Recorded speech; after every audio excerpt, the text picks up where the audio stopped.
As a new producer getting into the game, you have all the confidence in the world. You're hitting up people left and right on Instagram, Discord, whatever it is, asking to collaborate on loops and beats. And for the majority, you get a lot of good responses until you get hit with that one bad one. Yeah, bro, let's work. I charge blah, blah, blah, blah, blah. Now, before I say anything more, I just want to clarify up front that I am not hating on paid labs, but there is a lot to consider before you send that money off. There are a couple different talking points that I want to go over for this video. First being that paying for labs can actually be a great thing as a new producer.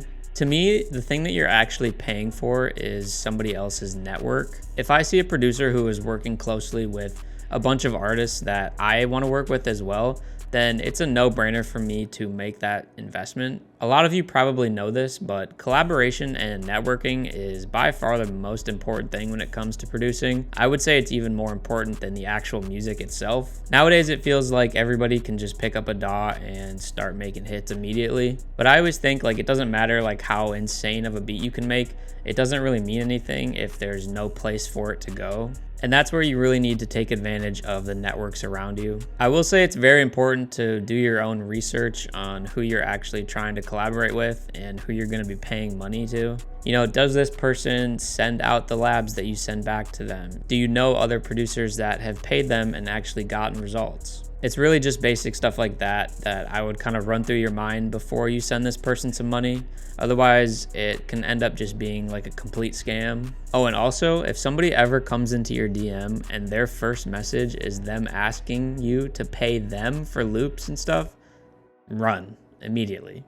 All right, now this brings me to my second point, which is that making sure your production quality is sufficient to grab the attention of whoever you want to collaborate with. For example, if you hit up Boy Wonder and he says, like, yeah, man, I'll do a couple labs for X amount of money. Now, if you send him just a pack of like the most god-awful loops of all time, do you really think that after he finishes those labs and sends them back potentially that he'll ever ask you for stuff again?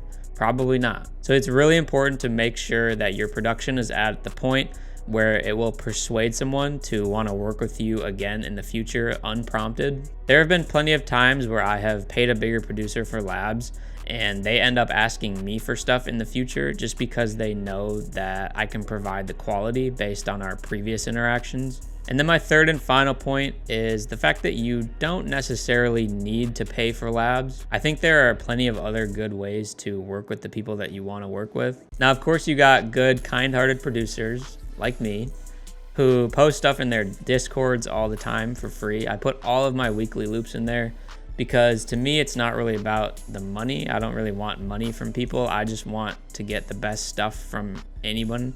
And if I don't know who you are, then that doesn't really matter. As long as you're sending me back stuff that sounds good in its quality, then that's all that matters to me. Speaking of which, join my Discord. We do a bunch of cool stuff over there. We've been doing a lot of these like beat competitions the past couple weeks where I give everybody a genre and they have to submit a beat in that genre. And then we do like a live stream and go over it.